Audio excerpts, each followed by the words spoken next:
სკოლაში მაგალითად ფსიქოლოგის არსებობა გულისხმობს იმას, რომ ადრეულ ასაკშივე ხდება რთული ქცევის ბავშვის იდენტიფიცირება. ოღონდ აქ მინდა მკვეთრად გავმიჯნოთ სტიგმატიზაცია და იდენტიფიცირება.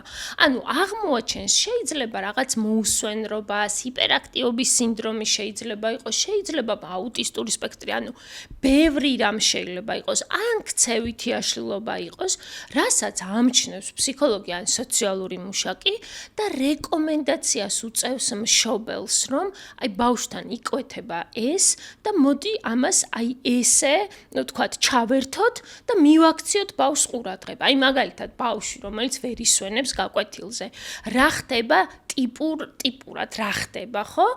მასწავლებელი მუდმივად აძლევს შენიშვნას, შემდეგ თუ ეს ბავშვი არ ჩერდება, გადასვავს უკანა მერხზე, იქაც თუ არ ჩერდება, რას აკეთებს? უშვებს კლასიდან.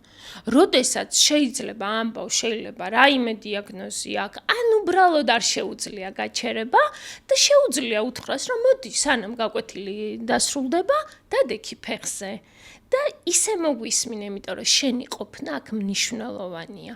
ამ ბავშვებს უნდა ქონდეთ განცდა, რომ პედაგოგისთვის, ფსიქოლოგისთვის, სკოლისთვის, ოჯახისთვის, სახელმწიფოსთვის არიან მნიშვნელოვანი, რაც სამწუხაროდ ბავშვებს აკლიათ ჩვენს ქვეყანაში.